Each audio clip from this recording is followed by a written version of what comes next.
நினைச்சிட்டு இருக்க? இந்த மாதிரி அப்பாவை மூஞ்சி வச்சு ஊரே ஏச்சிரு. இப்ப எதுக்காக நீங்க இந்த அக்காவை திட்டுறீங்க? ஏன் உன் அக்கா வயசுனா உனக்கு கோவம் பத்துக்கிட்டு வருதா? அதுக்கு அவ அடை கொடுக்கமா இருந்திருக்கணும். அப்படி என்ன என் அக்கா அடை கொடுக்கலாம் இருக்காங்கன்னு நீங்க அட்வைஸ் பண்ண வேண்டிங்க.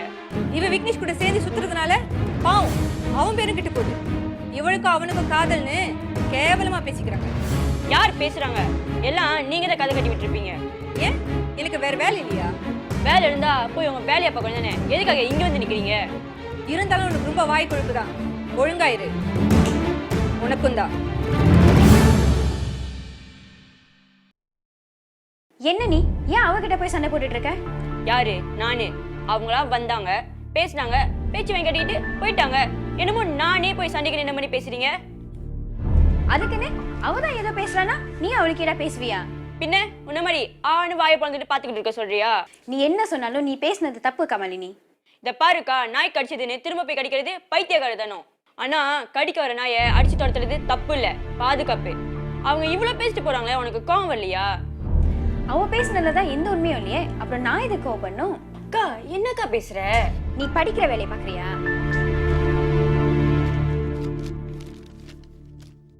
எங்கடா போனாங்க? இன்னும் வராமல் இருக்காங்களா? எவ்வளோ கொலெக்ஷன் கூட தெரியல. கரெக்டான இடத்துல தானே இருக்குண்ணே.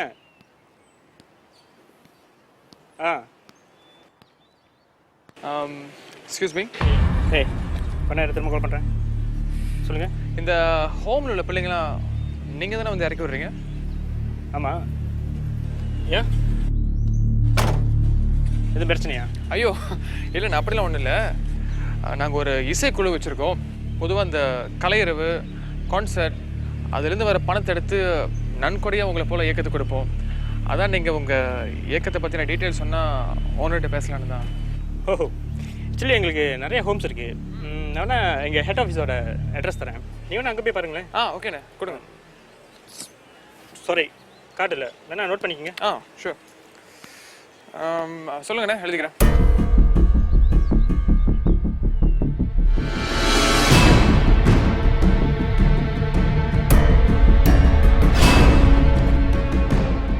ஓகே சரி, நான் நேராக போய் பார்த்துட்றேன். அங்கே போய் ரகுன்னு சொல்லுங்கள், தெரியும். ரகு. சரி, நான் போய் பார்த்துக்கிறேன். ஓகேண்ணே, ரொம்ப நன்றிண்ணே. Okay, thanks.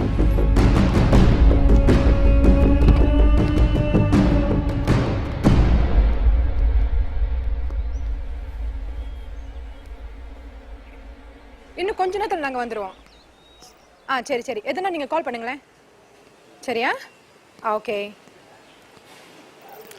என்ன சார், போய் டிரைவரை பார்க்க போனீங்க, ஒரு மாதிரியா இருக்கீங்க? ஒன்றும் இல்லை, ஜஸ்ட் மூட் அவுட். ஏன் அந்த டிரைவர் ஏதாச்சும் தப்பாக பேசிட்டாரா?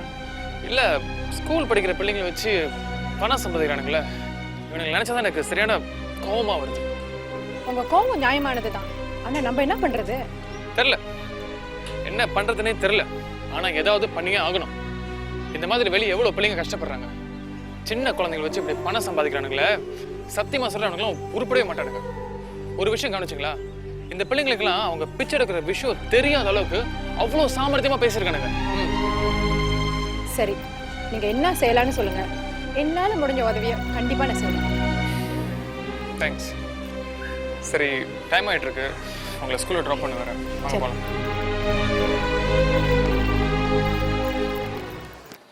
சொல்கிறத வச்சு பார்த்தா அவங்களுக்கு ஹோம் எதுவும் இல்லாத மாதிரி தான் இருக்கு. குழந்தைங்களை வச்சு கவர்மெண்ட் பிச்சை எடுக்க வைக்கிற மாதிரி இருக்கு. சரி, அவங்க இடம் எங்கே இருக்குன்னு போய் பார்ப்போம். இல்லை என்ன செய்கிறான்னு தெரிஞ்சுக்குவோம், அதுக்கப்புறம் என்ன செய்யலாம்னு யோசிப்போம். சரியா? சரி. நீங்க ரெண்டு பேரும் என்ன சிஆடி வேலை பாக்குறீங்க? பிள்ளைங்களை வச்சு வியாபாரம் பண்றவங்க சாதாரணமான ஆளா இருக்க மாட்டாங்க. கண்டிப்பா அடி ஆளுங்களோட தான் இருப்பாங்க. வீணா வம்ப விலை கொடுத்து வாங்காதீங்க. அதுக்குன்னு கண்டும் காணாம போக சொல்றியா? நான் அதுக்கு சொல்லல. பேசாம போய் ரிப்போர்ட் பண்ணிட்டு உங்க வேலையை பாருங்க. சட்டப்படி என்ன செய்யணுமோ போலீஸ் பாத்துக்குவாங்க. வீணா போய் உங்க கை காலை உடைச்சிட்டு வராதீங்க. என்ன ரதி, கையில எந்த ஆதாரமும் இல்லாம என்ன ஏதுன்னு தெரியாம என்னென்ன ரிப்போர்ட் பண்ண சொல்ற?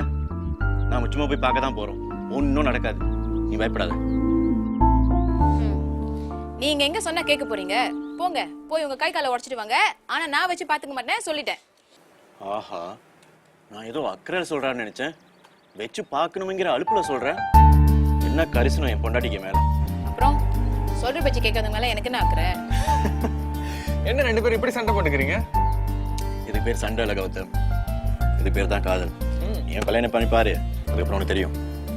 கல்யாணம் எங்கங்க நடக்குது? சார் தான் நான் காதலி சொல்லியே. நீங்களும் சொல்லி கட்ட ஆரம்பிச்சிட்டீங்களா? பின்ன இன்னும் எவ்வளவு நாளைக்கு தான் காத்துட்டு இருப்பீங்க? ஆமாண்ணே, உங்ககிட்ட ஒரு விஷயம் சொல்ல மறந்துட்டேன். அம்மா நீங்க திடீர்னு நம்ம அஞ்சலி பத்தி விசாரிச்சாங்க. நான் கூட நினைச்ச ஒரு கட்டத்துல நீங்க தான் சொல்லியிருப்பீங்கன்னு உளறிட்டேன். அப்புறம் பார்த்தா ஏதோ புக் ஷாப்ல பார்த்தேன், அந்த பொண்ணு நம்ம ஸ்கூல்ல தான் வேலை செய்யுது, அதான் விசாரிச்சேன் அப்படின்னு சொன்னாங்க. அதுக்கப்புறம் எனக்கும் என்ன சொல்றதுன்னு தெரியல, அமைதியா இருந்துட்டேன். நல்ல விஷயம் தானே. இனிமே அம்மா உனக்கு பொண்ணு தேடவே மாட்டாங்க. எங்களுக்கும் தலைவலி மிச்சம் என்ன? ஆமாண்ணே, என் வேதனை உங்களுக்கு தலைவலி. சரி போதும், விட்டா நீங்க 2 பேரும் விடிய விடிய பேசிட்டு இருப்பீங்க. வாங்க சாப்பிடலாம். தொடருமா? கறி ஓகே தான் இருக்கும். ஏதோ சமைப்பா.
ஹலோ, வணக்கம். நீங்க யார் பார்க்க வந்திருக்கீங்க? நாங்கள் ஒரு இசைக்குழுலேருந்து வந்திருக்கோம். ரகு தான் அனுப்பி வச்சாரு. பாஸை பார்க்க முடியுமா?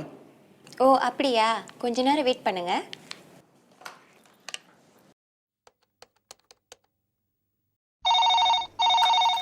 ஹலோ, சொல்லுமா. ஹலோ சார், 2 பேர் உங்களை பார்க்க வந்திருக்காங்க. நம்ம ரகு வர சொன்னாராம். ரகுவா? சரி, வர சொல்லுமா.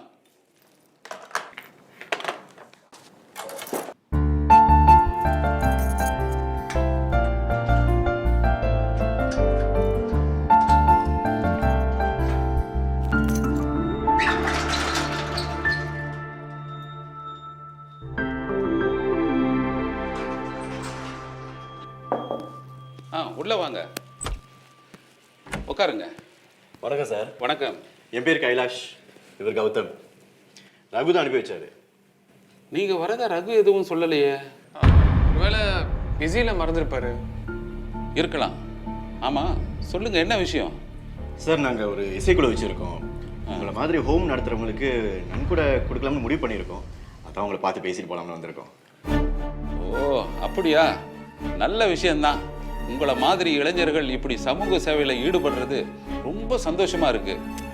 சரி, நான் என்ன செய்யணும் உங்களுக்கு சொல்லுங்க. சார், உங்கள் ஹோமோட டீட்டெயில்ஸ்லாம் கொடுத்தீங்கன்னா அதை விளம்பரப்படுத்தி அப்புறம் ஆக வேண்டிய காரியங்களை நம்ம பார்த்துக்குவோம்.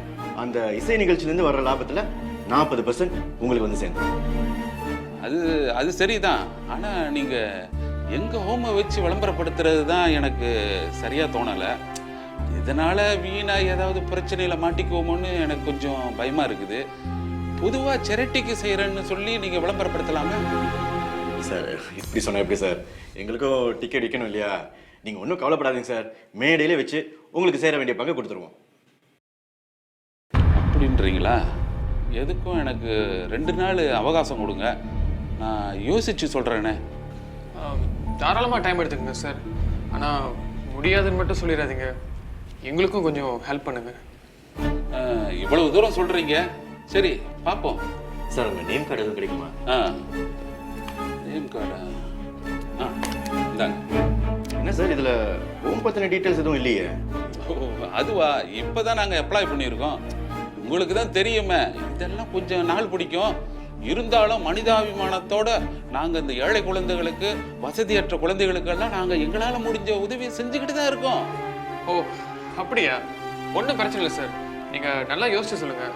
நாங்கள் முதல்ல கிளம்புறோம். சரி. உங்கள் கார்டை கொடுக்கலையே நீங்கள்? ஐயோ சார், கார்டில் லிஸ்ட் வந்துட்டேன். கௌதம், நீ எடுத்துட்டு வந்தியா? இல்லையே, என்னோட கார்டும் முடிஞ்சிருச்சு. சார், இப்போ நேம் கார்டு இல்லை. நான் உங்களுக்கு கால் பண்ணுறேன். அதான் கார்டு இருக்குல்ல, அதான் 2 நாள் கழிச்சு பார்க்க போகிறேங்க. Okay okay. நன்றி சார். ஓகே சரிங்க சார். ஓகே.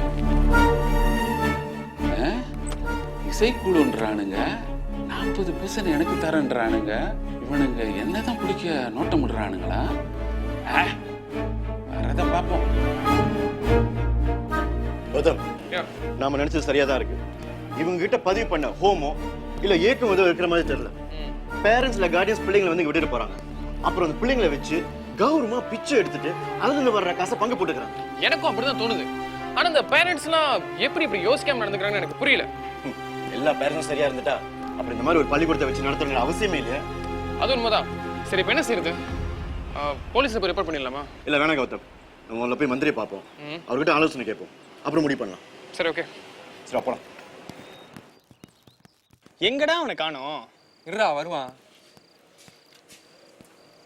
எவ்வளோ நேரம்டா வெயிட் பண்ணுறது உனக்கு தீபன்? ஏய், கேன்டீன்ல ராத்திரி சாப்பாடு நேரம் ஓடுது, சமாளிச்சுட்டு வர வேணாவா? சரி சரி, எடு.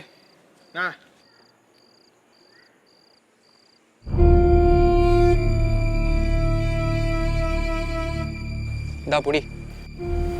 அடி அடி. என்னடா தீபனி, சிகரெட் மட்டும் எடுத்து வந்து கொடுக்குற, ஆனா நீ பிடிக்க மாட்டேற. இல்லை இல்லை இல்லை, நீ உன்னை விடுறதா இல்லை, நீ அடிச்சே ஆகணும், இல்லைன்னா கண்டிப்பாக எங்களே மாட்டி விட்ருவ நீ. மாட்டிலாம் விட மாட்டேன், நீங்க அடிங்க. எனக்கு இந்த வாரியே பிடிக்கலடா. அப்புறம் வேலு, எல்லா லைட்டும் மாத்திட்டீங்க தானே? எல்லாம் மாத்திட்டேன் மேடம். என்ன மாத்திட்டீங்க? இங்க பாருங்க, இந்த லைட் எரியவே இல்லை. ஆமா, நான் செக் பண்ணிடுறேன் மேடம். அங்க பாருங்க, அந்த லைட் கூட எரியல. ஆமா வேலு, அங்க பாருங்க, இது புகை மாதிரி தெரியுது. அது சிகரெட் புகை தானே? ஆமா மேடம், இருங்க நான் பாக்குறேன். என்னடா இது? யாரும் வராங்க.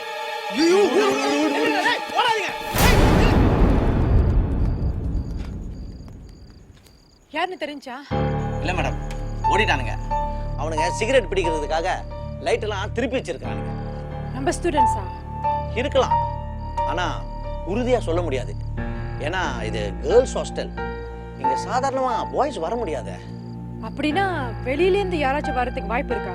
இல்ல மேடம், அவ்வளவு சாதாரணமா யாரும் வர முடியாது. வேணும்னா நம்ம நைட் கார்ட் போட்டோம்னா யாருன்னு கண்டுபிடிச்சிடலாம். சரி வேலு, நான் மேனேஜ்மெண்ட்டை சொல்லி இங்கெல்லாம் சிசிடிவி பொறுத்த சொல்றேன். சரி மேடம், ஏதோ சரியான ஐடியா. வாங்க, பார்த்து வாங்க.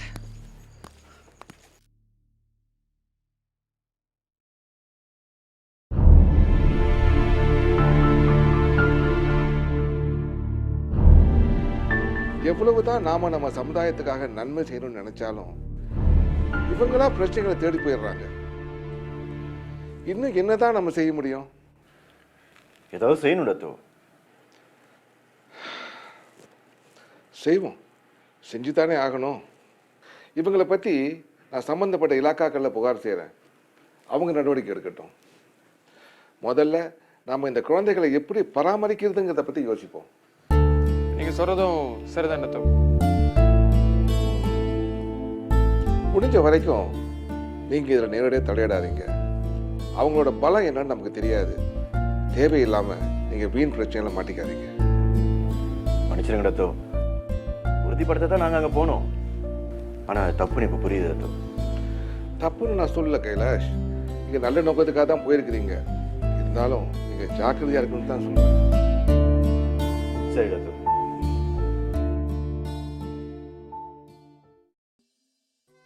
ரகு, உங்ககிட்ட ஒரு விஷயம் கேட்கணும்னு இருந்தேன், மறந்துட்டேன். சொல்லுங்க போஸ், என்ன விஷயம்? நீ அனுப்பி வச்சதா 2 பேரும் ஆஃபீஸ்க்கு வந்தாங்க. 2 பேரா? நான் அப்படி யாரையும் வர சொல்லியே. அட என்னப்பா ரகு, நீ வர சொன்னதா தானே அவங்க சொன்னாங்க. நான் வர சொன்னேன். பாஸ், அன்னைக்கு நான் பிள்ளைங்களை விட்டுட்டு வெயிட் பண்ணிக்கிருந்தேன். அப்போ ஒருத்தன் வந்து நன்கொடை கொடுக்குறதா சொன்னான். நான் போய் போஸா பாருங்கன்னு அனுப்பி வச்சேன். ஆனால் 2 பேர் வரலையே, ஒருத்தன் தானே வந்தான். என்னப்பா ரகு, வந்தது 2 பேரு. ஏன் பாஸ், எது பிரச்சனையா? பிரச்சனை ஒன்றும் இல்லை, உதவி செய்கிறேன்னு சொன்னாங்க. அவனுங்களை பார்த்ததுல இருந்து கெட்ட கெட்ட கனவா வருதுப்பா. என்ன கனவு பாஸ்? உன்னையும் என்னையும் விலங்கு போட்டு ஒரே வேன்ல ஏத்திட்டு போற மாதிரி அபச குணமா கெட்ட கெட்ட கனவா வருது பாஸ். கனவுலாம் பலிக்காது பாஸ், கவலையை விடுங்க. அடப்பாப்பா, இதுக்கு முன்னாடி இப்படிலாம் வந்ததே இல்லையே. இவனுங்களை பார்த்த பிறகுதான் இப்படிலாம் வருது. ராத்திரி நிம்மதியா தூங்க கூட முடியலன்னா பாத்துக்கிய பாஸ். நீங்க அதையும் நினைச்சிட்டு இருந்திருக்கீங்க பாஸ். நம்ம ஒன்றும் தப்பு பண்ணலையே. ஆதரவு இல்லாத பிள்ளைங்களுக்கு கல்வி நிதிக்காக நன்கொடை கேட்குறோம். இது பெரிய தப்பா? நீ சொல்றது உண்மைதான் ரகு. பிள்ளைங்கிட்ட பொய் சொல்லி கேட்க சொல்றோம். உண்மை என்னன்னு நமக்கு தானே தெரியும். பாஸ், நம்ம மேல யாருக்கும் சந்தேகம் வராது, கவலைப்படாதீங்க. அட நீ ஒண்ணு, சட்டத்திட்டம்லாம் இப்ப ரொம்ப கடுமையா இருக்குப்பா. இந்த நேரம் பார்த்து நான் BMW காடி வேற எடுத்துட்டேன். அதான் கொஞ்சம் கவலையா இருக்கு. பாஸ், முதல்ல கவலைப்படுறதை விடுங்க பாஸ். சிங்கம் கவலைப்படுறது வெளியே தெரிஞ்சு அசிங்கமா இருக்கும் பாஸ். வேலை நிறைய இருக்கு பாஸ், பிள்ளைங்களை போய் ஏற்றணும். சிங்கம்மா, நான் விஜயன்டா. என் கேரக்டரே தெரிய மாட்டேது உனக்கு. சரி சரி குடி, கிளம்புவோம்.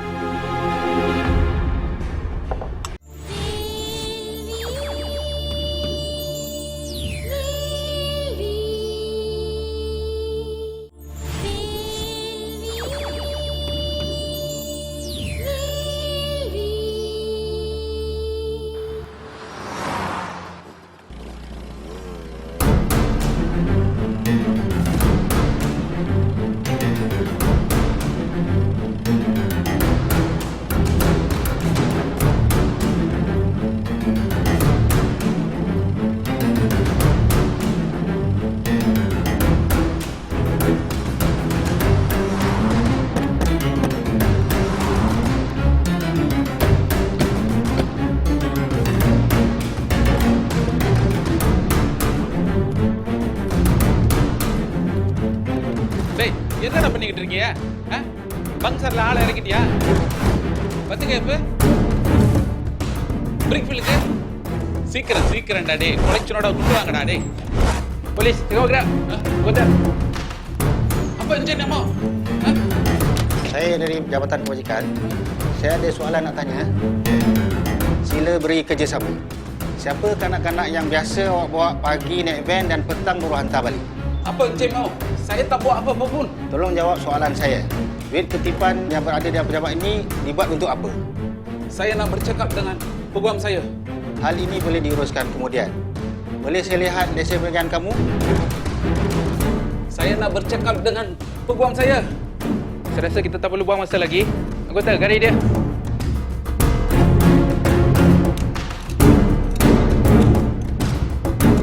Jangan.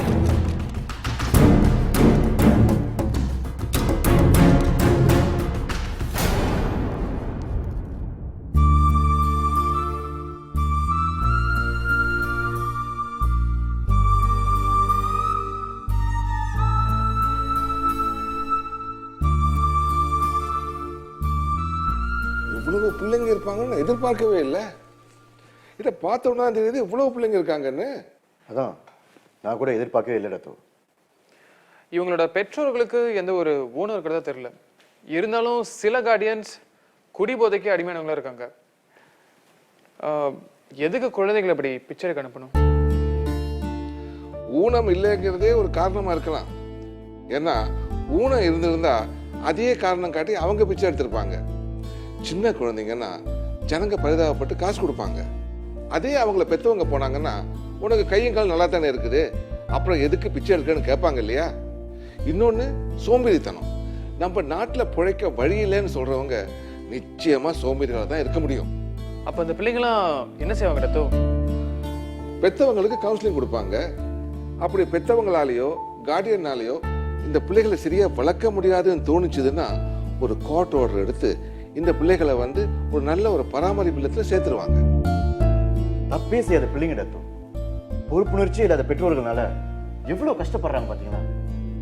நினைக்கும் போது உண்மையில வருத்தமா இருக்கு டத்தோ. என்னப்பா செய்யறது? நாங்களும் தேடி போய் ஏழ்மை நிலையில இருக்கிறவங்களுக்கு உதவிகள் செய்யறோம். அவங்க உதவியை வாங்கிக்கிட்டு எங்களை தான் குறை சொல்றாங்க. உதவி செய்ய செய்ய அவங்க தேவையும் எதிர்பார்ப்பும் தான் அதிகரிச்சுக்கிட்டே இருக்கு. ஆனா எந்த முன்னேற்றமும் இல்லை. முயற்சியே எடுக்காதவங்களுக்கு எப்படி உதவி செய்ய முடியும்? நீங்களே சொல்லுங்க. பிள்ளைகளுக்கு இலவசமா கல்வி தரோம். அதுக்கும் மேல இருக்கிறதுக்கு வீடு இலவசமா வேணும், கரண்ட் இலவசமா வேணும், தண்ணி இலவசமா வேணும், மளிகை ஜாமான் இலவசமா வேணும். இப்படி எல்லாமே இலவசமா வேணும். வேலை செய்யற மக்கள் கொடுக்கிற வரி பணத்தை வேலையே செய்ய மாட்டேன்னு சோம்பேறித்தனமா இருக்கிறவங்களுக்கு இலவசமா வாரி வழங்கணும். இருந்தாலும் தப்பே செய்யாத அவங்க பிள்ளைகளோட எதிர்காலத்தை மனசுல வச்சுதான் நாங்க தொடர்ந்து உதவி செஞ்சுக்கிட்டு வரோம். அப்படி இருந்தும் அந்த பிள்ளைங்க பாதிக்கப்படுறதை நினைச்சா எங்களுக்கு ரொம்ப வருத்தமா தான் இருக்கு.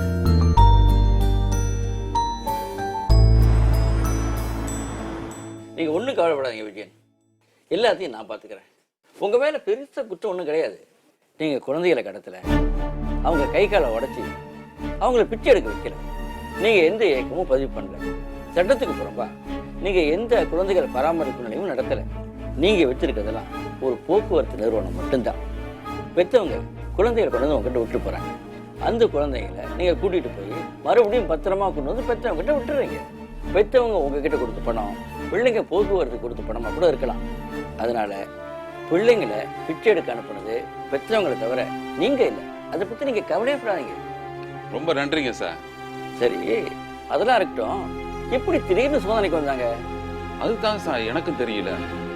சோதனை நடக்கிறதுக்கு சில நாட்களுக்கு முன்னாடி 2 பேர் வந்தானுங்க.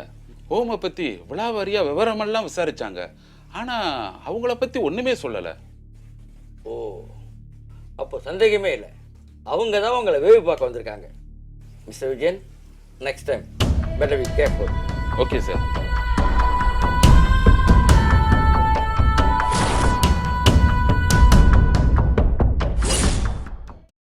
டத்தோ, அந்த பிள்ளைங்களை பராமரிக்க எங்களுக்கும் ஆசையாக தான் இருக்கு டத்தோ. ஆனால் இப்போ எந்த பதிலும் சொல்ல முடியாத ஒரு இடத்துல நாங்கள் இருக்கோம். காரணம், செலவு அதிகரிச்சிருக்கு, அதோட கையிருப்பு தொகையும் பற்றாக்குறையாக இருக்கு. பரவாயில்லையே, நான் எதிர்பார்த்ததை விட நல்லாவே செஞ்சுருக்கேன். அப்படின்னா நாங்க போட்டிக்கு பதிவு பண்ணிடலாமா ப்ரோ? ஓ, தாராளமாக பண்ணலாம். நான் பொறுப்பேற்றுக்கிறதா ஒரு லெட்டர் தரேன், அதையும் சேர்த்து அனுப்பிட்டு அப்போ தான் பதிவுக்கு அனுமதிப்பாங்க. இது எப்படி இருந்தாலும் ஆதரவற்ற பிள்ளைங்க, அவங்களுக்கு பாதுகாப்பு ரொம்ப முக்கியம். மேடம் சொல்கிற மாதிரி சிசிடிவி பொறுத்துறது ரொம்ப நல்லது. அவனுங்களை சும்மா விடக்கூடாது பாஸ். அவனுங்களை ஏதாச்சும் செய்யணும் பாஸ். ஆமாம் பாஸ், பண்ணணும் பாஸ். செய்வான்டா. உங்க பையனை சரியா கண்காணிக்கல, அதான் இந்த தப்பு நடந்திருக்கு. இதுல தப்பு பெற்றோர்களான உங்களை தான் வந்து சாரும். உங்க பையனுக்கு இதுவே நான் கொடுக்குற கடைசி எச்சரிக்கையா இருக்கட்டும்.